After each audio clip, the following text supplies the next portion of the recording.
Everyone. This is Bill Klingberg with SCORE here in Houston. Welcome to our webinar on veterans entrepreneurship opportunities. A little bit about SCORE first. We're a nationwide organization of volunteers. There's 11,000 of us nationwide with 150 of us here in Houston. We have lawyers, we have accountants, we have sales and marketing folks, we have manufacturing people, we have people from different industries. And the key to using SCORE is to find a mentor. You go to our website, houston.score.org, and there is, surprisingly enough, a button that says find a mentor. Click on it, either put in your question or put in a keyword, such as if you want to start a restaurant, put in restaurant. And you can find somebody here in Houston with SCORE that owns restaurants and knows what you're going to be up against. So with that being said, I'm going to introduce Maya Durnovo from Houston Community College, who is going to take it from here. It's all yours, Maya.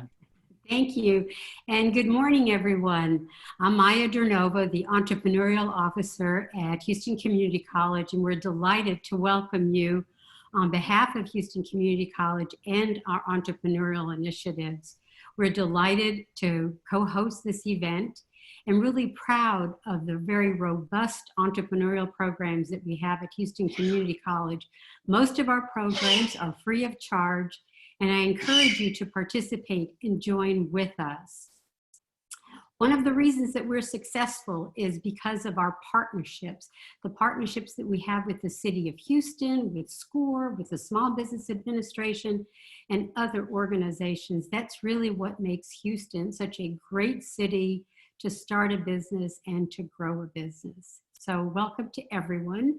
And now it's my great pleasure to introduce you to Chaunté Hall, who is a U.S. Air Force veteran and is the CEO of Centurion Military Alliance, which is a 501c3 nonprofit, community-based organization that helps transition the nation's military, veterans, and family members and caregivers.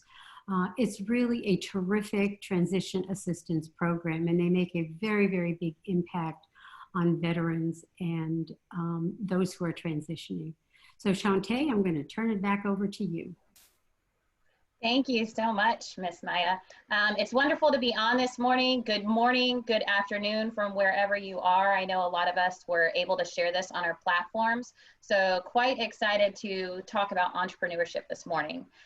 First, I'm going to introduce a very good, dear friend of mine, Mr. Tim Stroud.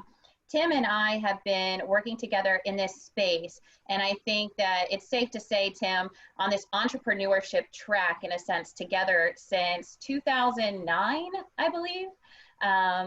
We actually met through our school, our college at the time. We were both pursuing our bachelor's degree. And the interesting thing about this and why it ties in so beautifully to entrepreneurship is the fact that we were able to meet online in 2009 due to school, and then now here we are all having to utilize these platforms via Zoom due to the pandemic. And so I think that kind of having that traction and being military, Tim is an Army veteran and he actually has his MSL now. I know he's worn many different hats in the entrepreneurship space. Now he represents Easter Seals of Greater Houston, which we're all extremely proud of. We're thankful for all of these programs that you are going to hear about today. Tim is actually going to introduce every single person on the panel because he is a better, I would say, entrepreneur when it comes to relationship building and bringing people together.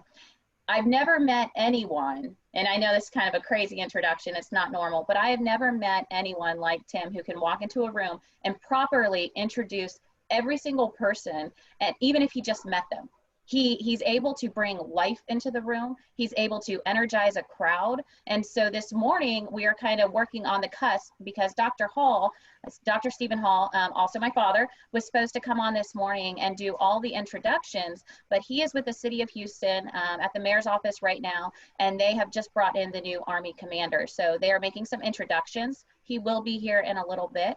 But without further ado, Mr. Tim Stroud, thank you so much for joining us today and being on the fly and being able to introduce everyone so beautifully.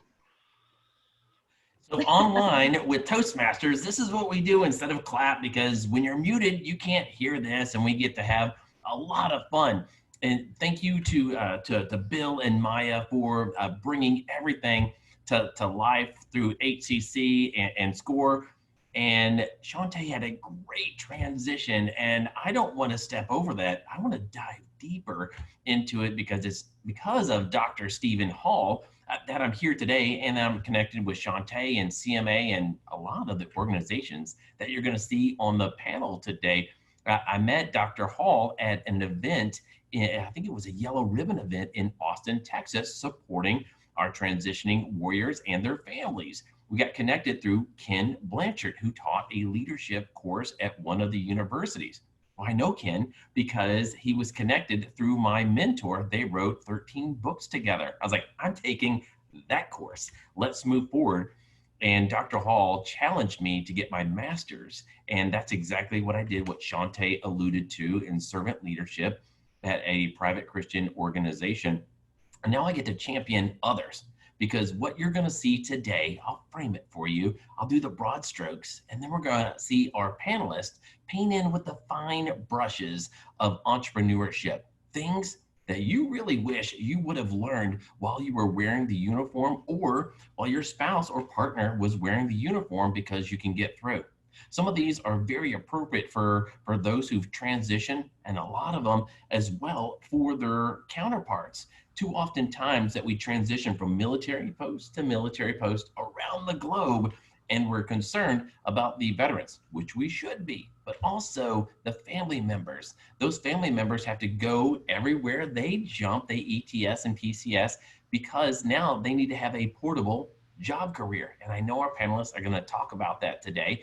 And we're going to go through succession, each of our panelists. They're going to provide some great content for you. So please have a pen and maybe a marker, a pen, a highlighter. We want you to be a co-author of what's going on today. Take some copious notes and take a screenshot of all the slides that you love. It's going to be broadcast later so you can rewatch it and share it, and take those little golden nuggets that you learned today to share with others. And then at the end, we're going to have a panelist of all of our presenters, and we're going to have some prepared questions and some that we can have on the fly for everybody today.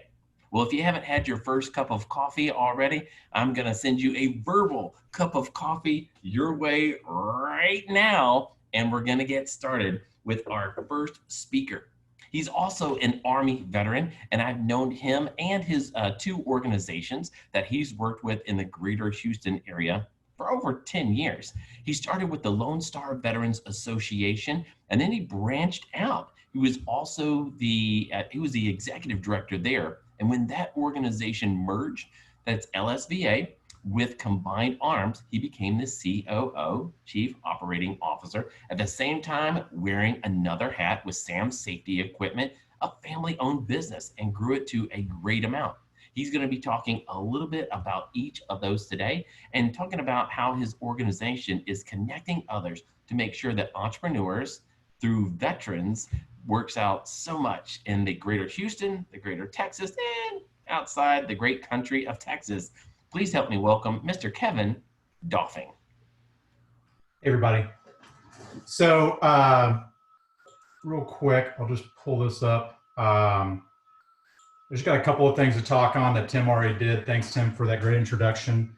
Bunker Labs is a national veteran entrepreneurship organization that I was really excited to help launch in Houston. There are three principal things here. They want to inspire, equip, and connect veterans with the resources and community.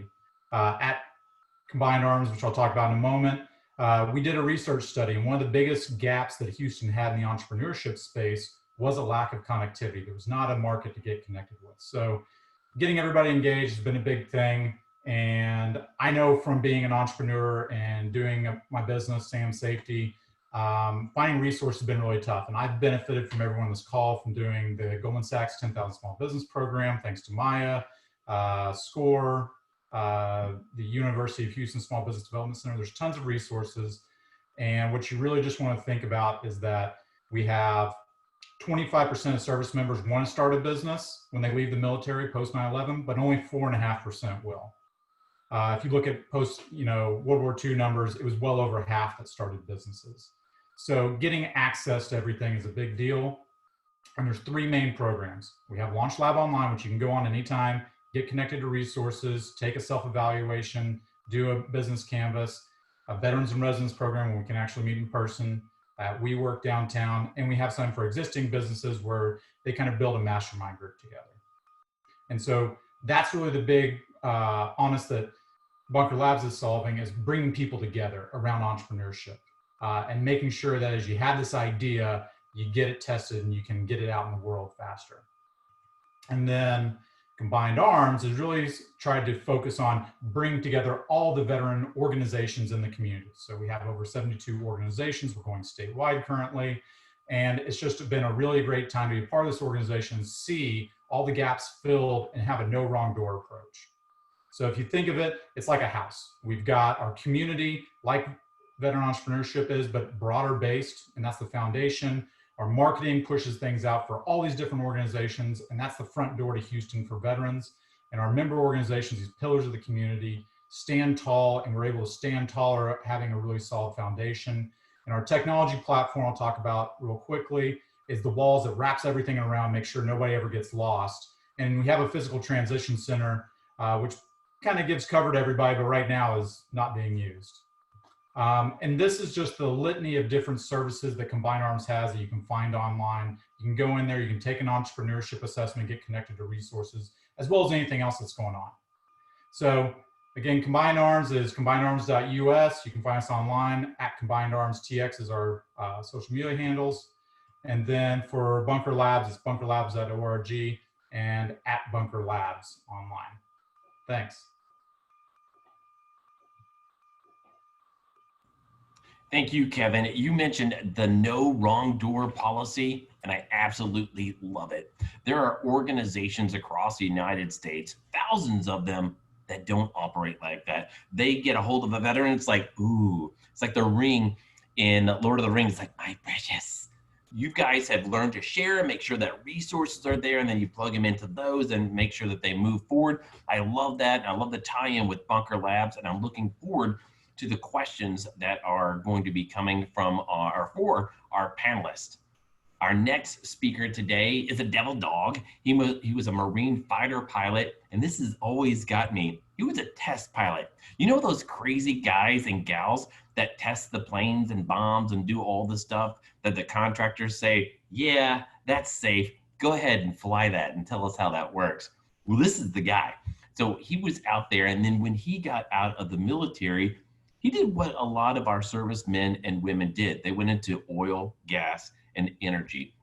And he not only broke his stride out of the military, he went a little bit faster than others. He actually started his own company and did some senior leadership consulting in the process to make sure that everybody was safe and they grew in the right direction. And I have to say, I'm a little jealous of those who are taking his classes at HCC right now, because as an advisor and a teacher, you're getting somebody who has been out in the field, getting their hands dirty and know that. It always baffled me when I was taking college that I'm taking classes from somebody, usually, this is back in the day, that was not a success as an entrepreneur. Because you know the joke, those who know, those that can do, those who can't teach, and those who can't do that teach Jim. Well, this guy blows it all out of the water, and he's going to share some additional nuggets. Please help me welcome from the United States Marine Corps, Ned Mueller. Good morning, everyone, and thanks for joining us this morning. As Tim said, I had a pretty varied career. Started out career as a Marine fighter pilot, commanded a fighter squadron off the Theodore Roosevelt back in the mid-90s. Upon retirement from the Marine Corps, I actually went and worked for Lockheed Martin in the human spaceflight vehicle program. and did program and project management for that. From there, did some consultancy work after the Columbia mishap, and then transferred over to the oil and gas industry, as Tim said. There's a lot of opportunities out there. One of the challenges veterans have is where do they find those opportunities? And a lot of times when we look at stuff, a lot of veterans have gotten out and gotten MBAs at Rice and MBAs at other schools and institutions. However, there's a whole nother level out there, folks that are interested in the trades, and there's plenty of opportunities out there. It's just getting to know them and hooking up with them on there. Where my office is, and also where I live, is near the Southeast Petrochem corridor in Houston, and where the ship channel also exists. And there are an incredible number of trades that pay well. And in fact, one of the most prolific sets of entrepreneurs that I see the times I commute into the Southeast campus are welders. And a lot of them are independent businessmen. And if they have the right certifications and the skill level and experience, they can make upwards of six figures every year. And in fact, a lot of them have to turn down work because there's a lot of call for their skills and opportunities. HCC, Houston Community College, and I'm also the entrepreneur in residence for the Center for Entrepreneurship Southeast. We work under Maya Dernovo in the Office of Entrepreneurial Initiatives. We're focused more on the workforce side and matching the skills with the kind of work that is needed out there. So HCC has things like welding, pipe fitting, scaffolding, do a lot of EMT stuff, and also have a certificate system for those that want to get out in the workforce or start their own business directly. As Tim mentioned, we also offer a number of courses. In fact, right now, this week, I'm in the middle of presenting the second module of the Small Business Success Series titled "Bet the Venture, Are My Ideas Lucrative?" So HCC has a lot of folks like myself who served previously. And while we're not always familiar with specific programs, we know what the experience is like. We also have a center called the VeteranMilitary Affiliate Student Success Series. And that not only targets veterans to help them out with specific programs, but it also focuses on spouses and family members of veterans. And those are an often overlooked segment of our society. I know I wouldn't have been able to pursue a career in the Marine Corps and have a family if it weren't for my wife of 43 years, because she did a lot of the parenting and running the household while I was deployed overseas on numerous occasions. So we sort of look at the whole family. And if you want to, you can go to hccs.edu/support-services/veterans-affairs/veterans-academy /academy. Again, that's hccs.edu/support-services/veteran-affairs/veterans-academy. And they give you an idea of how you apply, how you get VA benefits. They also have things like licensed vocation, nurse, medical assistant certificate level 1, pharmacy technician certificate level 2, for those who have served as corpsmen or medics in one of our armed forces. We also have general courses that are offered for construction, electricians, automotive technicians, and a number of other areas to look at. So please, when you get a chance, take a look at that. And I'll leave my contact info if anyone wishes to reach out and talk to me. Thank you very much for your time, and I'll catch you later. Catch me later. You're definitely going to catch me later, Ned, because we have a ton of questions for you at the end of the presentation, and we want to make sure that we get out that link that is so important for BMAS. This is an amazing system that HCC has put together. And it's one of those, again, I wish I would have had as I was transitioning out, because I was one of the first in my group, in my unit, to transition out. 168 guys in my unit from Fort Hood, and I transitioned out with some magical medical hands. But as a 91 Bravo, later a 91 Whiskey, I did not have the certifications in the civilian world to give an IV. I assisted with amputations and saved lives and did a lot of stuff for a lot of people, but that does not translate into a marketable skill in the civilian sector. Thankfully, by some of our elected officials and some of people that were in some great positions in the Texas Veterans Commission, the State Department in Texas, that we led the way nationwide for those changes to be had. And what Ned was talking about is having a certificate for vocations that we kind of, poo-pooed on. We give them lemon face. So if you said you were going to be an electrician, a welder, or a plumber, give them one of those, right? But now you can have a marketable skill and make strong six figures in just a couple of years if you apply yourselves and build a company to where you're training others as journeymen and making sure that you're taking care of your communities. Man, that is a big change from when I was growing up. So thank you for that information. I'm going to share my screen now, and I'm going to share some information about Easter seals and what we've been doing. And if I do this correctly, you get your own theme songs here. I wanted to talk about time and money. When I was transitioning out of the military, as I stated, I was one of the first guys out, and I looked to my left, I looked to my right.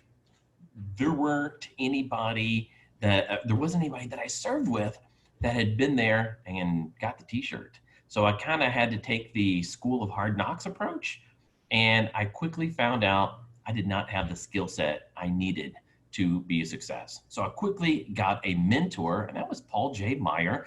He has passed away about 8 years ago, and he introduced me to a love of servant leadership and education.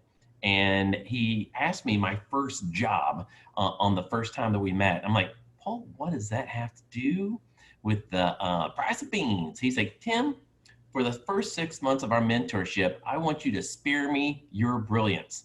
Well, this kind of took me back because I was eager and I was energetic and I wanted to be a success. He's like, Tim, I need to know what you've experienced so I can harness that, take that today, then I can show you the road to success. So he showed me that I had a love of using my hands, my head, and my heart. And he wanted me to listen to someone. And so we talked about my first job when I was getting paid at IGA, International Grocers Association, as a stock boy, taking things in and out and stocking the shelves, going to work at 5:30. But we went back and talked about my entrepreneurial days of mowing lawns and shoveling snow and raking leaves.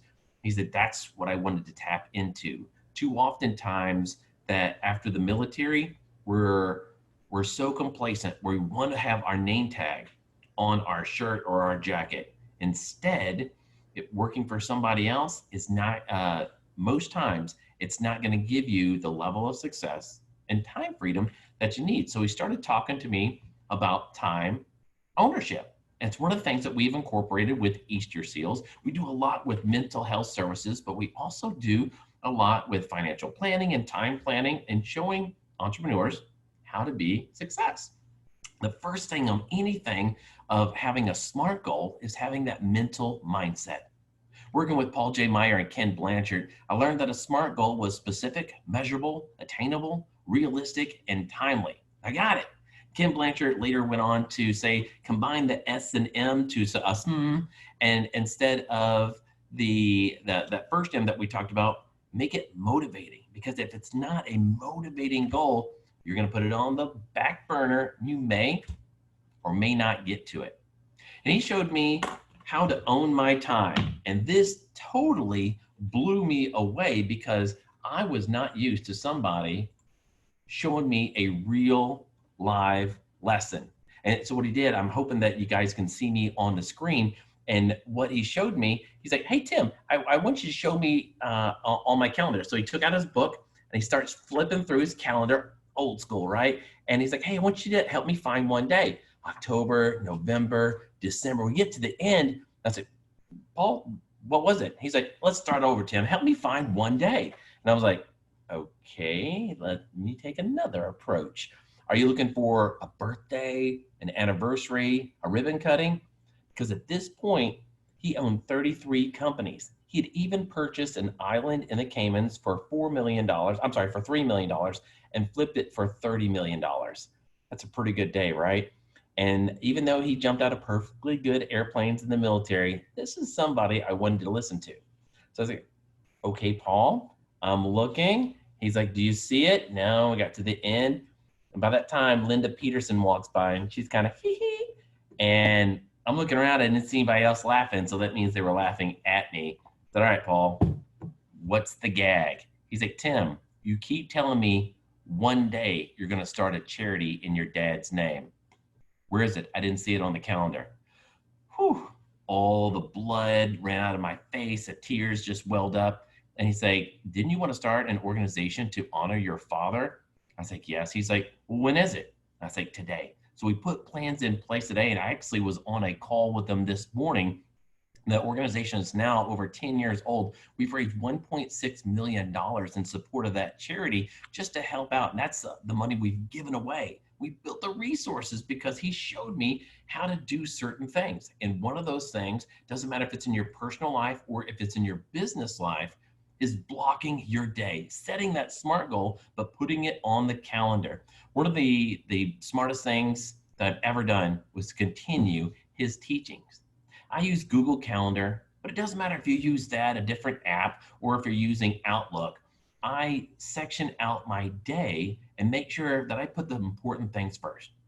You may have heard a speech before, put in the big rocks first. It's a great speech. The guy puts in rocks, then he puts in smaller rocks, then he puts in sand, and it says it's full. Then he still has time to pour a tasty beverage in there, saying that there's always room to add the small things later. He showed me how to put the big rocks first. What makes the difference? What's going to move that meter for my business, which is great. And we did backwards planning, just like we did in the military. Here's our goal over here. Now, what's it going to take in incremental steps to get to that goal? It's like going to the playing football. Your goal is get to that end zone, score those 6 points, and maybe get 1 point or run that conversion and run it in for 2. But you don't have to run it in or pass it in every time to have a success. All you need to do is move that ball 10 yards because it moves the chains and you get another reset to keep going. Well, that's what he showed me, is how to do that, celebrate the small victories and block out my day. I even incorporate my personal activities into my business calendar.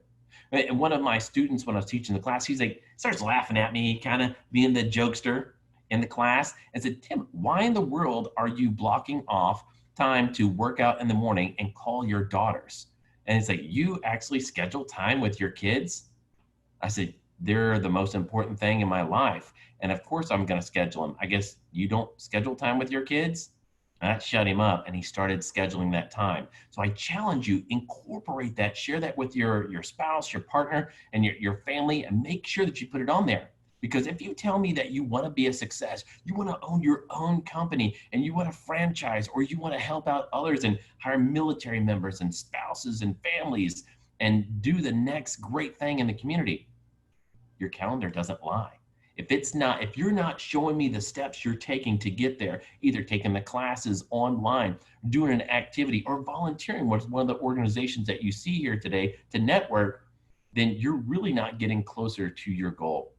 I want to make sure that you set healthy boundaries on your calendar. Use an app like Doodly or one of the other ones, but block out time for yourself to take a breather. What used to be something fantastic of taking a Zoom, a GoToMeeting, or a Skype where you're having fun with people from around the world, which is amazing, has turned into the everyday norm. I could be wearing a pair of shorts under the table today. I am fully dressed. I have my smile on, But today, you never know what you're going to, when you're going to need that all healthy break. Have an exercise ball, have some exercise equipment, walk your dog, drink some water, do some yoga, breathe. But set those boundaries, because too often times working from home, you don't have those boundaries set in place. And I want you to make sure that you're firm but flexible. And what does that mean? Just like the military, you need a battle buddy. You need an accountability partner, just like you're going to the gym. When you're starting your company, remember, you can be in business for yourself, but not by yourself. Any of the programs that have already been mentioned are a great source of networking and finding that accountability partner for you, because you may have that great idea right here, but your accountability partner can take it to another level that you didn't see. I mean, look at Mark Zuckerberg when he had the Facebook, and he went to Facebook. Something was just for college kids, and now it's one of the biggest business in the world. All right, looking at the next slide is the all-important budget. We talked about time, which is your greatest resource. You have to use that properly. While I let Colton stretch his legs and take a much-needed break, is your business budget. Paul taught me is that you can buy anything you want for your company, Tim. You can buy that brand new vehicle, the new computer, all the shiny microphones and technology that everybody can produce, if it's in your business budget. You have to line item everything. So he asked me a question. He said, Tim, he's like, how much extra money do you have at the end of the month? And I was transitioning out of the military, and I beamed up, puffed out my chest, because I was moonlighting, even though I was a sergeant in the Army, as a limo driver in Coppers Cove, Texas, because that's where you make all the money being a limo driver, right near Fort Hood, right? And I said, Paul, I have anywhere from an extra $500 to $700 a month. And he said, that, Tim, is why you'll always be broke. And I said, excuse me? I thought I did pretty well, right? And I said, Paul, out of your 33 companies, how much extra money do you have? And I'm expecting, like Scrooge McDuck, him sitting on these piles of gold and telling me how much extra money he had at the end of the month. He said, Tim, it rhymes with bluro. Zero. He's like, I know where every dollar goes. I spend every dollar every month. It's either going to a resource, a person, or I'm investing it. He's like, I don't have extra money. There's no such thing. Blew me away. So I absolutely love it. And that's exactly what I've done. If you need a business budget, we'll make that available. We have a boilerplate for that. Do we still say boilerplates these days? Well, I did. We're going to give you the shell of that in an Excel spreadsheet so you can do just that, put everything together. And it's one that I was using when I was at Texas A&M at TexVet when we built that resource. And in recap, set your SMART goals, know where that dollar is spent, line item every purchase that you have, review your progress with all the fun apps that you can get these days. Keep an eye on your personal and your business credit score. Absolutely two different things. Maggie Peterson from the TVC can touch more on that. Research any large purchase. You decide what that is, whether it's over $250 or $500. Get 3 quotes to make sure you're doing the right thing. If you're not great at something, hire somebody. There is, just like a certificate program for the welders and electricians and all the other courses, there's somebody out there that loves numbers. If you're not great at it, get another set of eyeballs on that one. And don't forget to have fun along the way. Celebrate those small victories. Sometimes you're not going to make it into the end zone. That's okay. Maybe your goal should be make it to the 50-yard line and then punt it in. You don't have to run it in every time to win that game. I hope you took some great notes, because our next speaker today is the Deputy Director, District Director for the Houston District Office of the U.S. Small Business Administration. That's the SBA. And that does so much. And it's kind of like the post office, because you take your letter, you put a stamp on it and an address, and boop, it goes out. You have no idea the sorting, the delivery, and everything it goes through to make sure it gets to its intended target. Mark does the same thing. He makes sure that millions of dollars, in fact, one of his latest projects is that they work with 32 counties out of the 254 that are in Texas, and they included over $1 billion in loan guarantees. But let me frame that for you really quickly. $1 billion. If I came on right now and say, Kevin Doffing, boom, you're gonna make $1 million this year, no taxes. Kevin's like, that's right. That's exactly right. That's perfect, Tim. Thank you so much. How long would it take for Kevin to earn $1 billion? He would have to live for 1,000 years to make $1 billion. And that's how much the SBA put into the system to make sure that small businesses can not only survive, but thrive. Mark's going to tell us more about the SBA and how to get you into their program. Mr. Mark Winchester. Timothy, thank you so much. I must say, I need to also say thank you to SCORE, HCC, Bill Kleinberg, Dr. Maya DeNervo, as well as Mr. Ravi Brahmbhatt. Thank you for organizing this event, and thank you for organizing a panel for veterans to learn about resources. Today, I'd like to review some resources from SBA regarding veteran resources. Now I'm going to share my screen, and let's see here.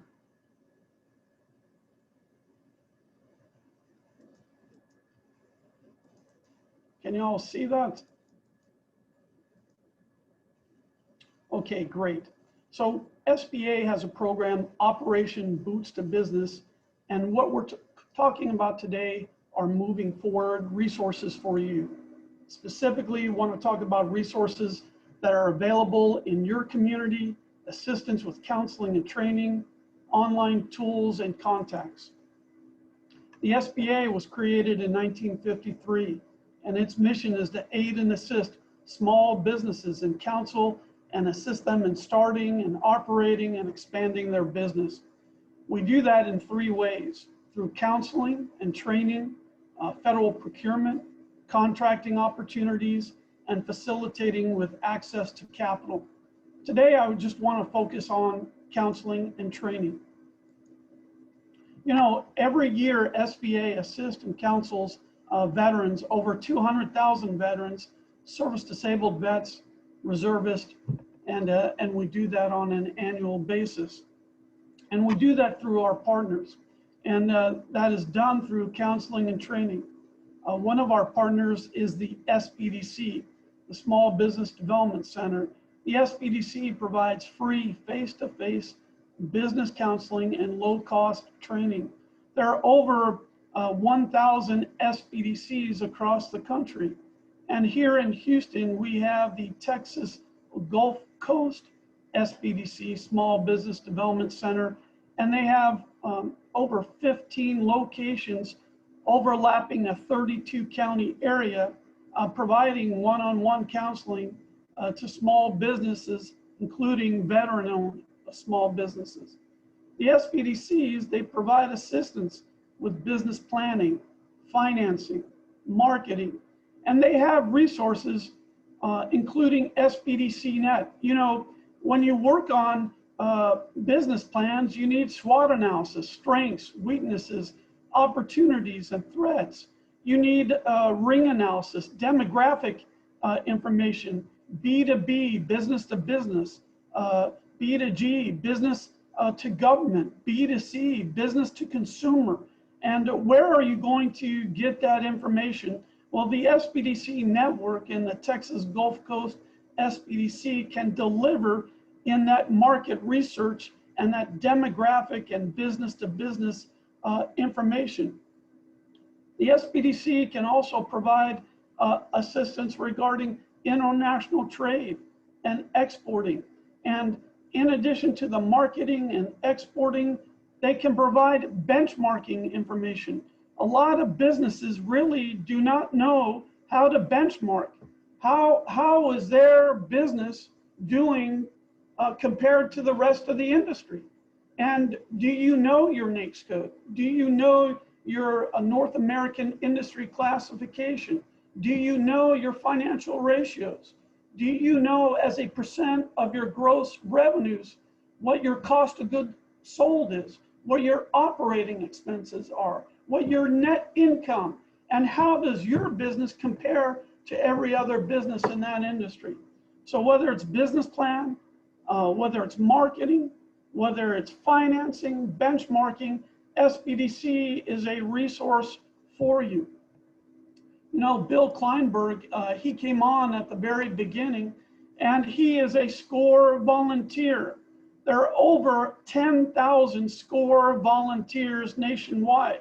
There are over 300 SCORE chapters throughout the country. And you're very fortunate that you have a Houston SCORE chapter 37 right here in Houston with over 150 volunteers and mentors. You know, Timothy really talked about, you know, do you have that buddy? Do you have that individual who can provide best practices for you regarding your business? And the first place that you want to look at in regarding having that business buddy, that mentor, is with SCORE. And they provide mentorship, low or no cost classes. They also have downloadable business plan templates. And you know, they're one of the only partners I'm aware of, SBA partners, with a veteran fast launch initiative.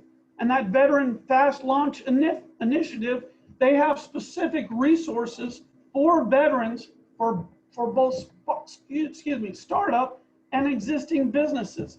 So you also want to take a look at SCORE's veteran fast launch initiative. You know, SBA has other counseling and training resources. Across this country, SBA has what we call VBOCs, Veteran Business Outreach Centers. There are over 22 nationally. Texas has 2. We have one in Arlington, and we also have one in the Rio Grande Valley. And these VBOCs, what do? They provide business counseling just for veterans and active duty and reservists and spouses of veterans who want to either start a business or grow their business. And they can do feasibility studies. They can assist you with your business planning. They know specific resources just for veterans. You know, you may not be aware, SBA has over 96 women business centers. What are women business centers? These are centers where they focus on businesses that are owned by women. You know, one of the things that women can leverage as a women-owned small business is the WOSB certification. You know, one of the largest buyers in the country is the federal government, and they spend nearly $500 billion annually. Yes, I said that. Nearly $500 billion in federal contracts. And those go to service-disabled businesses. They go to small disadvantaged businesses. They go to veteran-owned businesses. They go to women-owned businesses. Right here in Houston, over $1.2 billion in federal contracts to small businesses, and that includes women-owned small businesses who have a WOSB certification. In addition to VBOCs, BCs, there are also state and county economic development centers. You may not be aware, there are centers whose focus is economic development that are at the regional level, at the county level, and at the municipality level. And they have a focus in economic development. And guess what? They have specific incentives, and here in Texas, specific Texas economic incentives for those who want to start or grow their business. I love that, Mark. And we've got about 60 seconds to wrap up, and because we could do an entire presentation on every presenter. I think we do 2 hours just on yours. So in closing, what else would you like to say about your program? You know, I would just mention 2 additional things. The PTACs, the Procurement Technical Assistance Center. As veterans, one way you can grow your business is through federal, state, and local contracting. And the PTAC provides no cost to you business counseling as it relates to contracting. And then also be aware that each SBA district office has a Veteran Business Development Officer, a VBDO. And you want to leverage that VBDO to take advantage of all the resources that are available to you as a veteran-owned small business. And now I'd like to turn it back over to Tim. Thank you so much. Excellent. Mark, thank you so much. And you left me with a lot of questions. So I'm really looking forward to the panel discussion because I've gone to some of the briefings that you and your team have had in the greater Houston area. And I'm simply blown away of how many contracts that don't go to the companies that deserve them because they have not plugged in properly to the SBA and the regularly scheduled programs and correspondence that you and your team have. So let's get them plugged in. And speaking of something that you touched base on, the female and the female veteran owned businesses. Our next speaker was one of the first C-130 loadmasters in the United States Air Force, and she's the mother of two beautiful kiddos. And I know because I've got two beautiful girls as well, nicknamed the Hurricane and the Tornado. She's raised them and also works for the Texas Veterans Commission to help out veteranpreneurs, and at the same time launched another charity called Camp Shield that helps out female veterans. And over the last 10 years, she has spread her wings in the greater Houston area to make sure that those who don't have a voice are heard. Please help me welcome next to the panel, USAF Maggie Peterson. Thank you, Tim, and good morning, everyone. By the way, Tim, I learned something new about you today. Although I've known you for several years, I didn't realize that you worked at IGA when you were younger. I did as well when I was a kid, but I was a cashier. All right, let me share my screen here.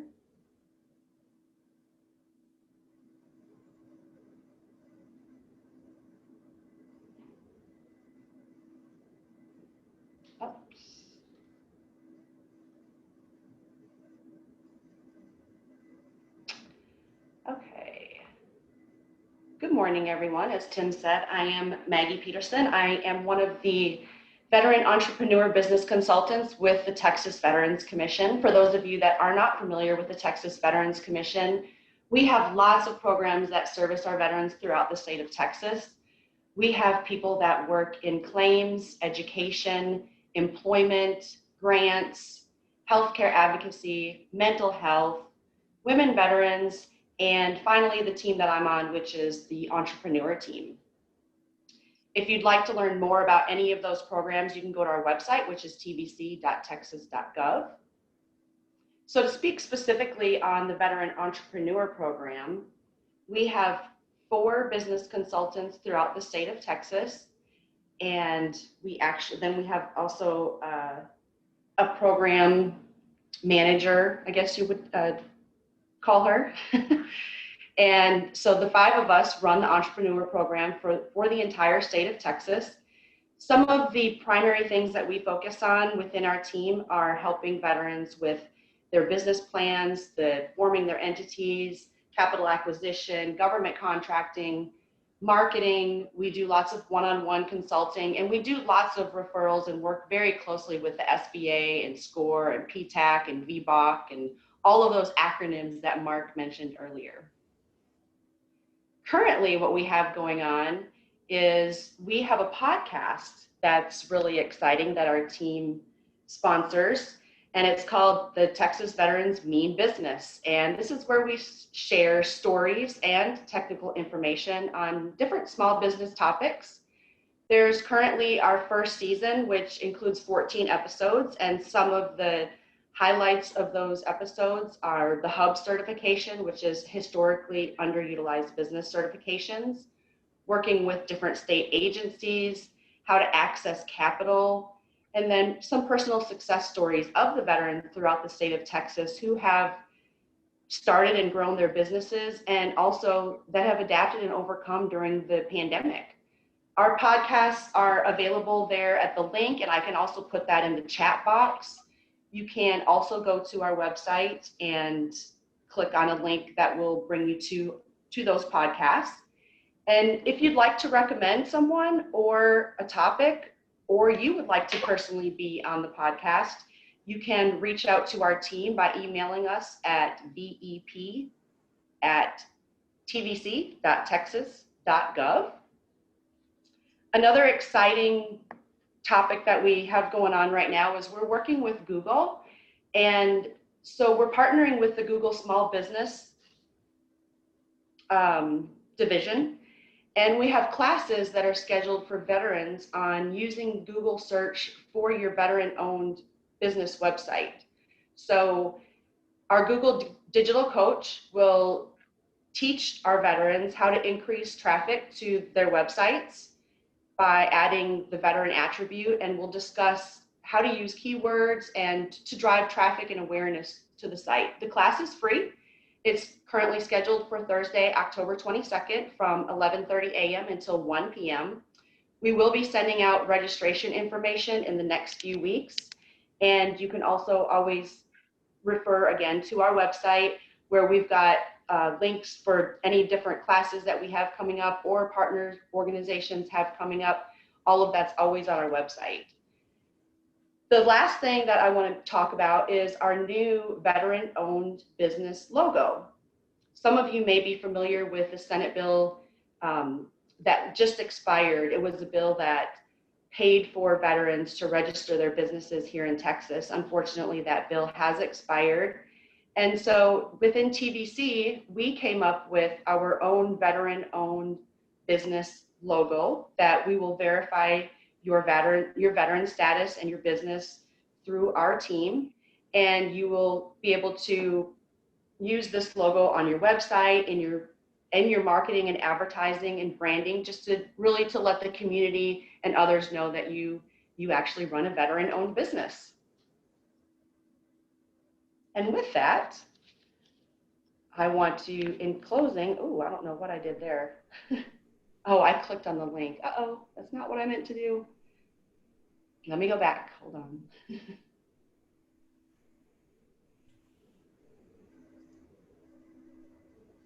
In closing, I want to leave you with our website here, and just so you can go to www.tbc.texas.gov/entrepreneurs. And our website was recently updated to include information on the statewide HUB program, which is the historically underutilized business program, and different contract opportunities. You can find this information located under the About tab on our homepage and also under the Entrepreneur tab. And we also have lots of downloadable resources on our website for entrepreneurs, for our veteran entrepreneurs. If you have any questions after this webinar or in the future at any time, feel free to either go to our website, and there's a web form that you can fill out to request information on many different topics as far as entrepreneurship, as well as you can email our team at vep@tvc.texas.gov. Back to you, Tim.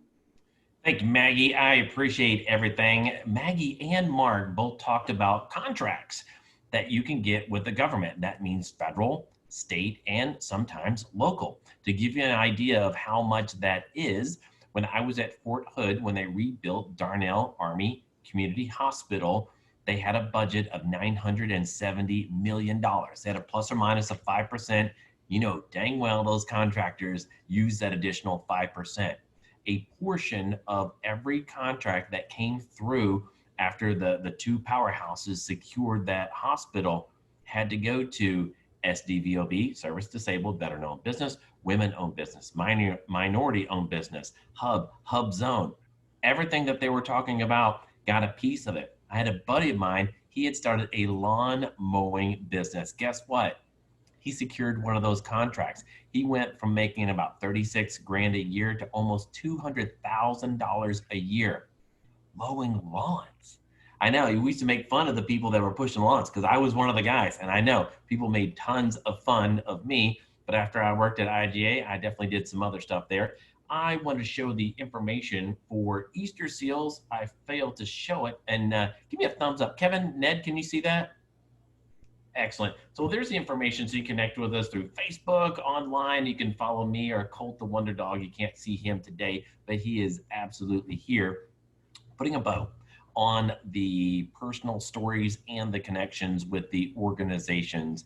Is our next speaker, also an Air Force veteran. And I mention kids a lot because our lives are intertwined. Here's our business brain, here's our personal brain. If you try to keep them separated, good luck, because if you're at work and you get a call from school, even if they're at home school with mom, and that kid's sick, what happens? This gets pulled over here very quickly. So you have to have that skill set and the support system to do just that. I know Kevin Doffing and his wife welcomed a new bundle of joy this year. Congratulations to them. And congratulations to Chaunté, as she has 2 kiddos at home. And as a family unit, they're raising 2 amazing kiddos. And amongst all of that, she is growing an amazing organization. The Centurion Military Alliance has done things all across the United States. And she's worked and volunteered at every military post that I can think of. And a couple of them I actually thought they were closed down. But she and her team, they travel all the way around to make sure transitioning warriors and their families have the marketable skills, not just the hard skills, but also the soft set of skills to move forward. In her bio, it doesn't include anything about her going forward for her doctorate as well. So she's juggling that as well. And she has a Bachelor of Science with Business with an emphasis in applied management and a Master's of Public Administration. And I'm blown away because I did meet her in a chat room when we had a cohort. I had no idea who she was. Later on, I found out that she was Dr. Hall's daughter because she had a different name, and totally right by me. But quickly, I knew that this was a person that didn't just talk about things. She made sure they got done. And with CMA, she is changing lives, and she's here to tell us a little bit more about that. Please help me welcome United States Air Force veteran Chaunté Hall. Thank you so much, Tim. So he's great at introductions, and you just have to be prepared to be as great and to follow through. So thanks, Tim. So speaking about entrepreneurship, one of the reasons why I was very excited to be able to support this effort and this conversation today was oftentimes we look at entrepreneurship and we just think, I've seen some of the chat box already, I just want to go start my own business.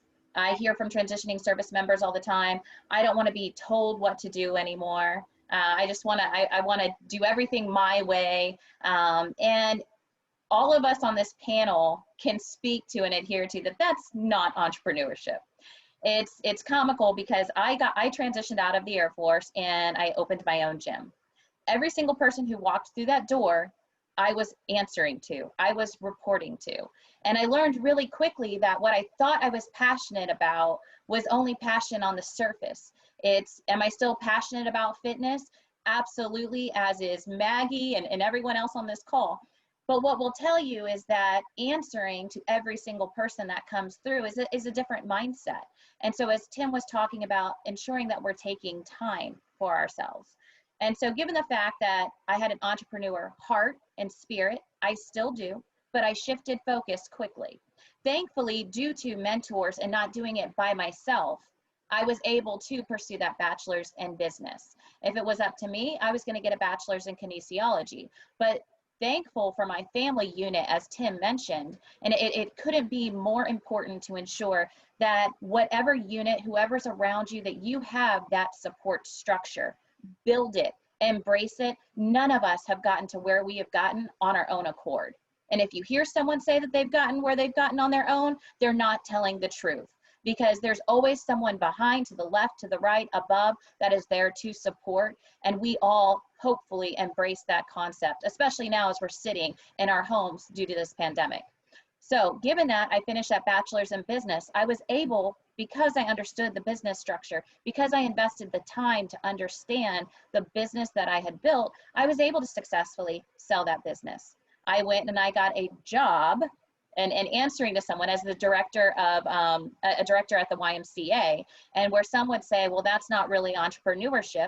I would argue and say that even if those of us that are on this call, if we are working for someone or for a major company, we can still take that entrepreneurship spirit and we can align it, we can use it. I was still on the side personal training, I was still doing other things, and thankfully pursuing my MPA with an emphasis in government and policy. Now, at the time, I pursued my level of education because, due to Tim's point, it was financially beneficial. And so I was actually getting paid to go to school because of the GI Bill. Who's going to snub their nose at almost $800 a month with 2 small children? And so constantly self-assessing, daily looking at pathways and career progression. What is this master's going to do for me down the road? Again, left to my own accord, I would have pursued a master's in Christian studies. Why? Because I love Jesus. And my father quickly sat me down again. It's having that individual that's there to hold your feet to the fire. He said, why would you do that? You're already teaching Sunday school. Let's look at career progression. Let's look at a pathway. And so back in 2011 was when the transitioning population and mental health, it was very, very loud. And the noise was getting louder due to the mental health concerns with those that were getting out, and unfortunately not able to successfully acculturate to transition, we call it. But transition happens to all of us. So whether you wear the uniform or not, I see some on the call that have said, well, I didn't wear the uniform, or my family had served. And so you still kind of understand the military culture. Whether you've served or not served, those that have served in the military, they're striving to successfully dive in and embrace these new ideologies. It's another culture. If you've ever been to another country, you'll understand that you respect and adhere to the policies and the principles and everything that that country encompasses. So how are we doing that within the civilian sector? So my father and I sat down and we said, how can we help our military community? How can we help further upstream? And we started having real tangible conversations. There's a lot of noise. There's a lot of opinions out there. We wanted to weed through those opinions and look at applicable statistics and facts. How do we ensure that we successfully are able to transition? Do we understand who we are? And again, this is every single day. It's a self-assessment. And so my father and I actually co-authored a multidisciplinary curriculum and came up with Centurion Military Alliance, now accepted by the Department of Defense as a force multiplier for the Transition Assistance Program. Now, I share that because that was still that entrepreneurship spirit, but it's led to now being able to not only teach within DoD to become a part of professional military education, but to ensure that we're getting further upstream to be able to support our military community at large, to get rid of these ideologies that I'm going to be an entrepreneur and not answer to anyone anymore. We're trying to make sure that these conversations are happening much further so that we are more prepared with our time management. So we are aware of resources such as the Texas Veterans Commission, Easter Seals, Combined Arms, all these phenomenal organizations coming together to ensure that we have successful pathways. We oftentimes look at a resource and it's too late by the time we find out about that resource. We want to ensure at Centurion Military Alliance that that verbiage, again, is further upstream. So number one thing that I want to leave with building the brand and why entrepreneurship means so much to me. It starts with your brand. It starts with, yes, time management, budgeting, money, but anything I can proudly say that I've ever done, anything that I've ever put my name behind, anyone knows that, okay, that was her service. She wanted to give back in some form or capacity. And so if you're thinking about entrepreneurship and you're looking at these tracks, ask yourself, what is your brand right now? What do you represent? If you are going to sell a product, what is that product going to be? And 10 years down the road, are you still going to be content with the fact that you once had your name behind that product? So for me personally, whether I was serving in the United States Air Force or I was supporting people through their physical fitness, working at the YMCA, now CEO of a nonprofit organization, also president of Victory Trades Alliance, supporting everything that Mark had shared or Ned had shared with the trades, mechanical, electrical, plumbing. I live in a beautiful gated community. My neighbors are successful because they have an electrical, plumbing, and HVAC company. They're essential personnel. They're needed every day. So ask yourself, What is it that you are looking to achieve? What is that business, or why? What's the why behind it? And then what's the why not? Because we can sit here and say, well, again, I just want to work for myself. But if your brand doesn't represent that, no one's going to be buying what you're selling. So how do we start to have those conversations as we look at these entrepreneurship tracks? I saw someone in the chat box said something about, well, you know, what businesses are needed in Houston, or how can I? That's called research. That's what you have to sit back and, again, look at your brand, look at your level of education. What's your current positionality amongst education, finance, and vocation? How are you able to articulate the fact that you want to sell this product? What is the why behind it? And then make sure that you've done the research from all of the panelists here, and you invest the time. So at the end of the day, your brand is going to speak volumes for your business, your background, weeding out the, like I said, the opinions, and looking at the statistics and facts. And to Tim's point, that's exactly why I'm pursuing my doctorates. I am actually at the hub. I'm almost finished with all of my research, and it is based on the transitioning population. I did that to ensure, again, as part of my brand, that the community at large knows that I'm advocating and I'm striving to speak for them with credible research and not just opinions. So what are the statistics and facts? What are the needs? How have you assessed your own positionality amongst your education, finance, and vocation? Can you articulate that? And what is it that you want to do for your future? So thank you, Tim. Nicely done, Chaunté. And I want you to help me tag team the panel with the questions. You gave us some amazing nuggets there, and I was taking some copious notes over here, and it reminded me of how you don't have to be the innovator of something. It's like, oh, I want to change this. You can be that person that markets that stuff. I know there are a ton of industries that switched gears during COVID. They were making alcohol, like drinking alcohol, and now they've gone into the PPE world. I didn't want to say any specific brands because we're on HCC, but with those, now they market and they donate. You can market those services. I have a veteran friend of mine. He was a pilot, lost his job as a pilot. Now he's replaced his six-figure income by marketing those materials, and one of his contracts is with the VA. And I love that one. So I want to dive back into some of the questions that we have prepared, and then we'll take some of the questions that we have that are live. The first one is with Kevin at Combined Arms. And what are the obstacles and opportunities that are unique to veteran entrepreneurs? So the two big things that we've found, and this is replicated in a lot of different domains for veterans, whether you're trying to do a business and or a career, is it's a lack of access to network and a lack of access to capital.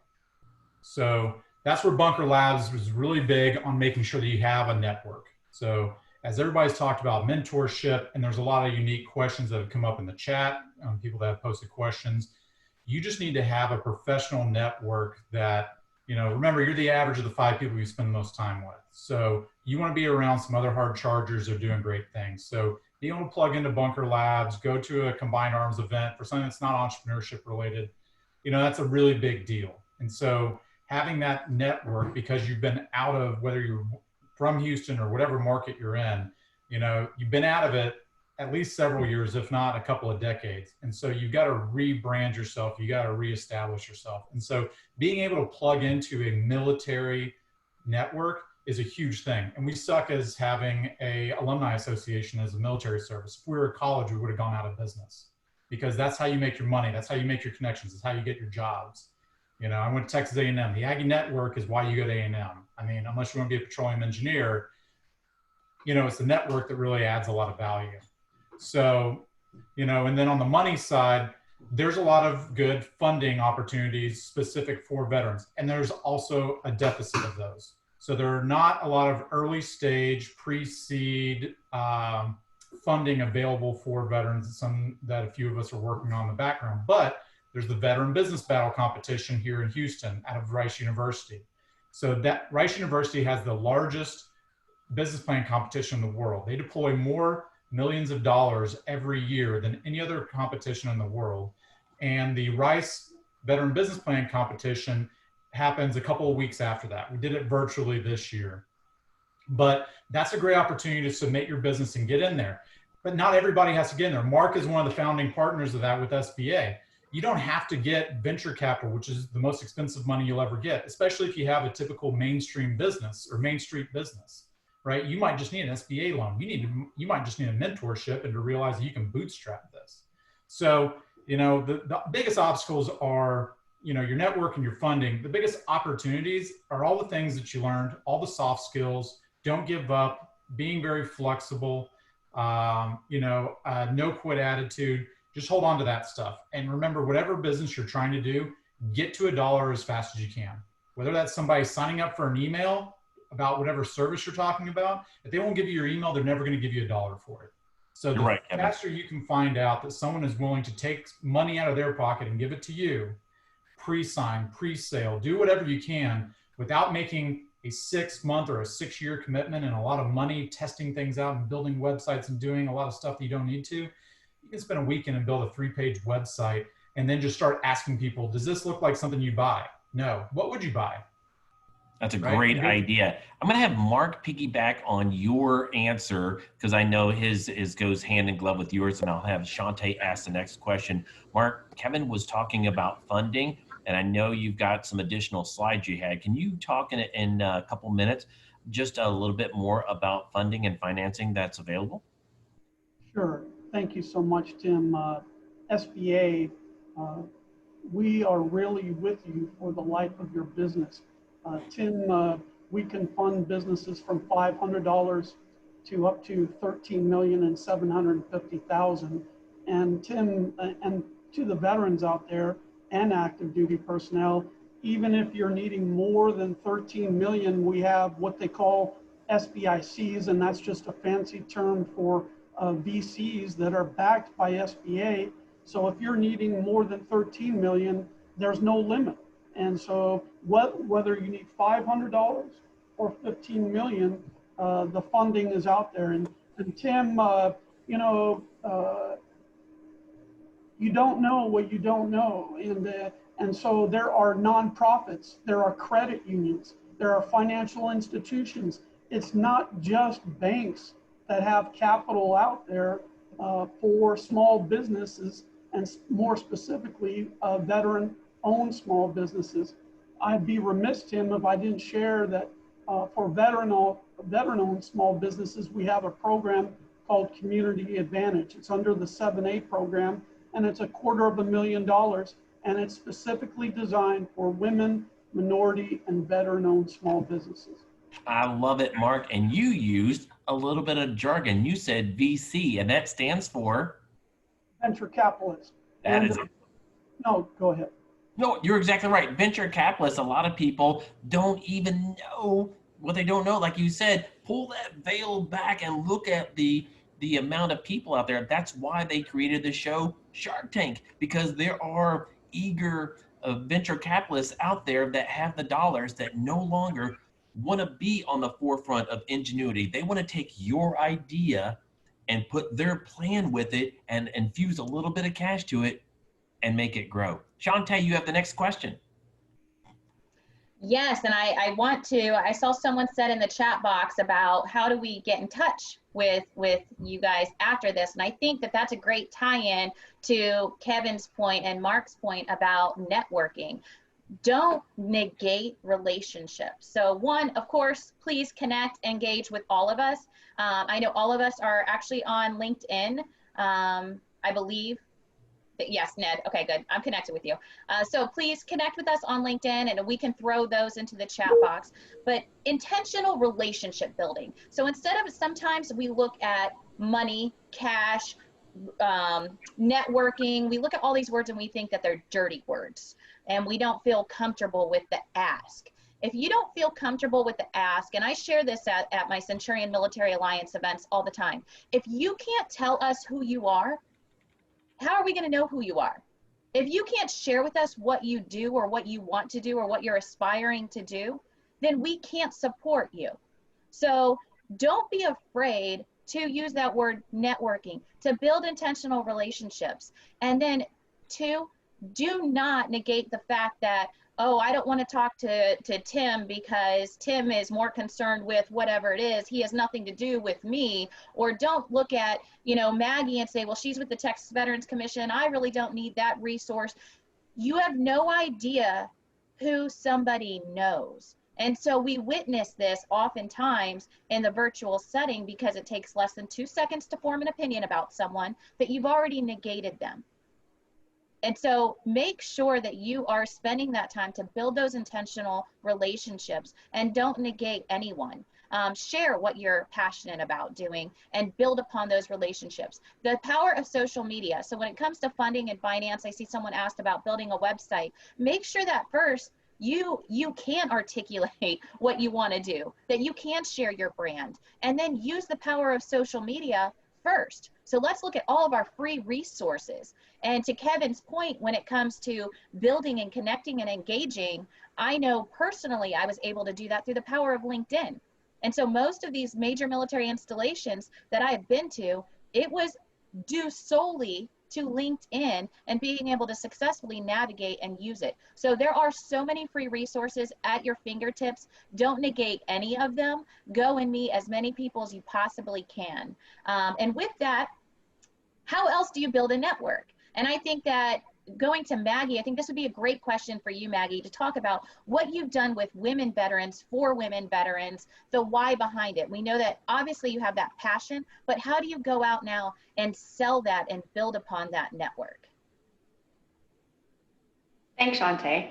So building upon my network, whether it's Camp Shield with the women veterans or whether it's TVC, being an entrepreneur business consultant, I think it's just really important to show the passion that you have for whatever it is that you're doing. When you go out and network, you have to let people feel that aura around you, that excitement, that passion within you, so that they can, when it comes to business especially, and even, in supporting my nonprofit or in trying to get veterans, to contact the TVC and to get help from us in whatever way it may be, they have to hear it in my voice and realize that I really do want to help them. And this is something I'm really passionate about. And so my advice to any entrepreneur going out there and trying to network is just be passionate about what your idea is and be, stand by your idea. And like Chaunté said, share what you're doing. Because if you don't know what you're doing or what you want to do, how am I going to understand what you're wanting to do and support you in return? So just go out there and be passionate and share your story, share your why in what you're doing and why you want to do what you're doing, and just articulate that to everybody that you know. Because again, like Chaunté said, you never know who knows somebody that could really assist you. Whether if that person, if I can't help you, I probably know somebody, especially in the veteran community in Houston, that can help you, because we are a big family here, and a lot of us are really connected and have resources outside of the area that we can connect others to. I'm glad you mentioned that, Maggie, because there used to be a saying, what you know matters. And then that quickly got replaced with, it's who you know that matters. And now in the digital world, it's who knows you. Because if Kevin goes into the other room right now and his sink is spitting out water and his wife's got a baby in the arm, she's like, fix it, Kevin. Kevin's looks like, I don't have that wrench. He better know a plumber on the speed dial to get somebody there quickly. Otherwise, he's going to go to the quickest resource that can come over. May not be the best, but it's going to be somebody there. And so in our digital world, you have to connect through the different Facebook groups. You have to be on LinkedIn, because that's your living professional profile. How many times have you gone to an event and somebody gave you their business card, or maybe you handed theirs, you did the swap, same time, I don't know you, and you went home and you stacked them and they're sitting right by your computer. There's a free app you can use, and it's called Abby, ABBYY. I use it all the time.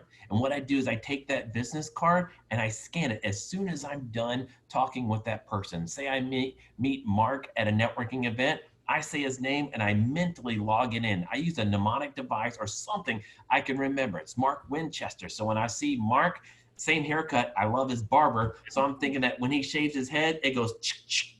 just like a Winchester shotgun. So I can automatically remember Mark Winchester. I'm gonna say his name, then I'm gonna take a picture of that card. It goes into my profile, and in my profile, it emails him a link to my LinkedIn page, just like Chaunté was talking about.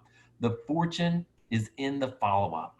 The goal is to make as much money with your business ethically and honestly as you can, so you can put it back into the community to support other businesses, your family, and charities.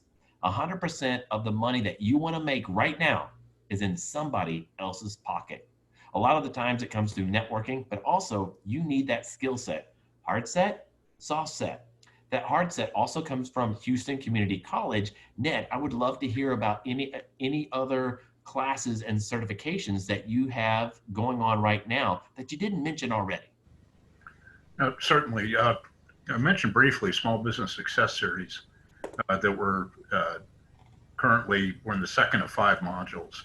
And it's a practical focus. So it's how do you run your business? And one of the things someone talked about, the characteristics of an entrepreneur, those transfer over to an entrepreneur, a manager, or an employee on there. So the first one we just talked about, ignite the entrepreneur in you. The second one, as I mentioned, is vet the venture, or my idea is lucrative. And after that, we go on to the finances. And then we talk about marketing. And finally, we finish up with risk management. So do you go S Corp or C Corp, or do you go LLC? How do you do that? If you have employees, what are the human resources considerations and stuff like that? But a lot of people don't realize that to start a business, you need 2 basic things. The first of which has 2 parts. You have to have something that addresses a customer's need or pain. And so if you're trying to figure out what kind of business to start, it's incumbent upon you to do the research and see what's going on around in your surrounding community.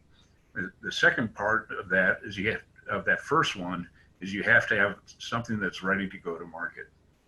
And then the second component to that is you need to have cash flow. And in fact, later on, we go do loans and things like that. And we have a business plan competition also that HCC sponsors annually throughout the greater Houston area. But you can start a business with just having those 2 components. A product that's ready to go to market, addresses the pain or need. And then what you need is cash flow. And in fact, that is the most critical thing in the first 2 to 3 years of a business, is that you have to have cash flow. And if you have to do any sort of capital investment, you better count on a negative cash flow initially. So if you have your day job, keep your day job, okay, until you get the positive cash flow, and then you can start moving on from there. Absolutely. And I'm sorry. Go ahead. I'm sorry. Go ahead, Tim. Oh, I was going to say, with my mentor, he also said to roll up your sleeves, get active in the community where you're going to sell your services or your products, because you need to know those people who can help you market them. Because in the beginning, you're not usually going to be so catch rich that you can do all the marketing through a third party. So it's going to come from your mouth. You better learn how to do that. So that's through Toastmasters. You need to join either a Rotary group and possibly your local Chamber of Commerce to do those networking. Anything else, Ned? Just real quickly, one of the things we do in this Small Business Success Series is we go around the class and have people practice their elevator pitch. So if you can't tell who you are, what you do, you know, who your customer is, and more importantly, why you do it, and if you can't do that in a minute, you really need to work on getting that down. And that takes practice to do it. It does. They used to have a saying that practice makes perfect. That's incorrect. Perfect practice makes perfect. In fact, Combined Arms supports the Veterans Voice Toastmasters that meets on the first and third Wednesday of each month, 5:30 Central Time. And you can find the Zoom link by Googling it on Facebook. And I know Chaunté has a couple other questions before we wrap it up and throw it back to SCORE and HCC. Thanks, Tim. I think that's so important, and I love the elevator pitch, Ned. So that's spot on. It's very important to not only have that elevator pitch, but to always be self-aware. And so I know a few of you just actually connected with me on LinkedIn. Again, if you're on this call, connect and engage with all of us. And don't just connect, engage, start having this dialogue. If you're actually looking, I see one was a coach. Thank you for connecting. Not only is she a career coach, but she also is a recruiter for Google. And I share that because she's understanding, she's maintaining that day job while she's also building upon her business. And so start sharing that, start talking about and having, I always tell people this, how do you be different in a sea of voices? How do you stand out? Don't sound like a parrot. Don't give me a one-liner. Don't give me one quote. Tell me why you are sharing what you're sharing. Give us the story behind it, because that's going to help drive what you're passionate about doing. If you tell me you just want to make a lot of money and sell something, then you're probably not going to be the person that I want to connect and engage with anyways, because I want to know that you believe in what you're doing, that you believe in continuing to serve our communities. You know, I don't understand how you can't look outside the window and look at everything that's going on in today's day and age and not have that sense of humanity, not want to give back, not want to support and uplift another human being. And so that is why all of us are on this call today, to make sure that we are doing that. And given thinking about all of this, I wanted to ask this question, Maggie. Not that I keep going to you, but I see a couple in the chat box that have asked some questions about loans. And so does the TVC provide grant money to startups or small businesses? The Texas Veterans Commission does not provide grant money to small businesses. That is a very common question that we get, and people are always looking for grant money. And I'll be honest with you, a lot of people will say there's tons of grant money out there to start a business. There's really not. What we do at Texas Veterans Commission on our team is, when we do know about some grant money that's out there, for instance, I believe it was Wells Fargo recently had a grant that was out there for small businesses. We'll pass that information on to our veterans, but the Texas Veterans Commission itself does not provide grant money for small businesses. Thank you for that, Maggie. It is, I know the TVC gets that all the time, and it's just good, again, to be aware of these resources. And that's why it's the power of connectivity. So I think next, Kevin, if you could share, because I know we're talking about entrepreneurship and kind of focused on it, but again, it's the power of connecting and engaging. And I know Combined Arms has so many resources. It's the hub, it's the Houston hub. So if you could just share a couple of those resources with us. Sure. So, you know, we run probably 20 or 30 different events virtually right now a month. So there's always an opportunity to connect. And we do that in a lot of different domains. We have a Christian group. So if you ever just want to get in there and do a prayer lunch, our LGBT group, our energy group, women's group, a creatives group, all kinds of different groups. If you have an idea for a group, you can start your group underneath this. Don't start a new nonprofit. That's always don't do that. And I can always give you advice on nonprofits, and then we'll start with don't start a nonprofit.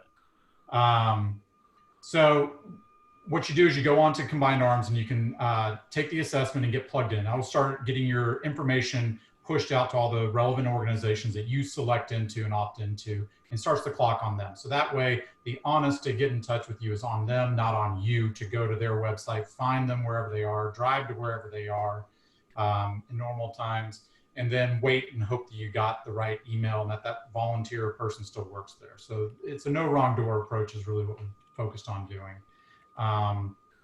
You know, and I would also just say, you know, surround yourself with the kind of business owners that you want to be like. Maya was great and kind of chased me down. We met at a coffee at an HEB small business thing years ago, and the Goldman Sachs 10,000 Small Business Program was starting up. And she must have emailed me half a dozen times before I agreed to apply, but it was a life changer. And that's a program that HCC runs, because the Goldman Sachs 10,000 Small Business Program knows that the community colleges are the grassroots of local communities. And that's where they've been able to find. And that's been an amazing group, because I never was around other business owners until that. I never was around people who wanted to grow and were not just ambitious, but we're going to follow through. And we lifted each other up. I learned techniques and strategies from a liquor distributor as well as a water environmental testing company. So, I mean, you know, you don't have to stay inside of a narrow niche, even if it's entrepreneurship. You're gonna find stuff that you meet people that you just click with and stick with them, and just be curious, be passionate, and be helpful, and it's gonna work out. But yeah, Combined Arms is a great place to show up in normal times, where you can just come in and plug in and go get a cup of coffee. And right now we have so many events virtually. There's no excuse to not get plugged in. Absolutely, and we're going Kevin. statewide. So we're in El Paso, Dallas, and Austin now as well, and in rural communities. And the great thing is also, Kevin, for those that are not in the state of Texas that are on, jump in a Zoom meeting anyway. So show up, especially, you know, now we're able to reach people on a global scale. And I think that's the beauty of all of this, is that once we share something, it's great that the city of Houston launches its HCC, but we're global now. So we're able to actually target and meet especially the transitioning military population much further upstream. So, you know, everyone connect and engage. I think that's funny that you said don't start a nonprofit, Kevin. I could, you know, years ago, back in 2011, I would say, I agree with you. I was in a different place positionally when I started. And I think that's the key, is you heard Maggie say she works for the Texas Veterans Commission and she started Camp Shield. So we are constantly self-assessing. We all are aware of our positionality. We understand what our level of education is. And so if something happens to us today, we're able to go walk in and sell ourselves tomorrow to another company, to get another job, to, you know, whatever it is.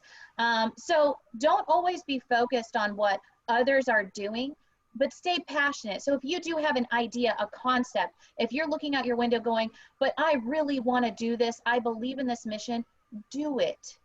Do it. The one thing I love about Chick-fil-A is they never came out with a burger, right? Like, they make chicken sandwiches, they focus on their chicken sandwiches, and they're great at it. I love that they added the kale salad, but that's a whole nother conversation. But they're really good at what they do, and they're not worried about McDonald's being right next to them. So if you're passionate, let that fire burn. Do not get tangled up in what other people are doing. Just keep trudging forward and follow your heart, follow your passion, follow that mission. So with that, thank you, Tim.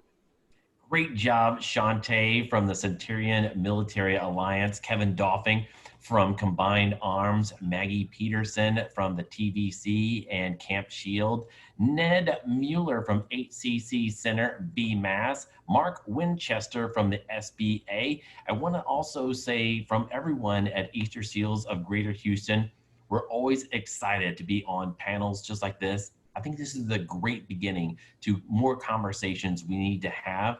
And I want to thank Robbie from HCC and Miss Maya and Bill. We want to make sure that we close it out with comments from you two.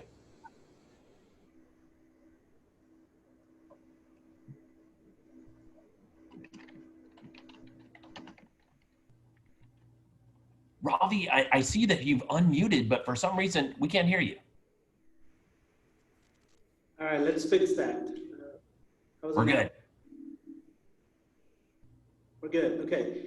So I want to just thank everybody for joining this panel. We've had over 50 people on the call, and we certainly appreciate the Houston community.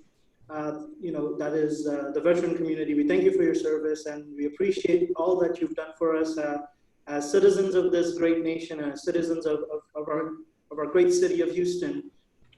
Thanks for your service. We want you to know that we're, as a college, Houston Community College, we're here for you. Please reach out to us. It's not always that we have the answers, but we certainly know the people who do. So we want to, advise everybody on the call to, if you've got questions, you have specific needs, reach out to us. The quick link for HCC that you want to reach out to is hccs.edu/veterans. And then also, if you're interested in the small business entrepreneurship side, it's hccs.edu/small business. And we'll make a copy of this recording available on our YouTube channel. If you search for Houston Community College on YouTube, you'll find a copy of this in about 24 hours. And also we'll have a copy of this available for the SCORE, on their website, along with the presentations. That will probably take about 72 hours. But we'll make that available to the attendees. We'll email everybody that registered. And once again, we want to thank everybody on the panel here and for sharing all this wonderful information. We truly have a fantastic support community in the Texas region. And I cannot be prouder of the folks on this call here. So thanks all for your time, for your experience and your knowledge. So with that, let's wrap up this call. Everybody, again, go ahead and reach out to the panelists for questions and comments after. We'll wrap up this call. We'll stop the recording. Everybody have a great, great day. And thank you. Thank you, Ravi.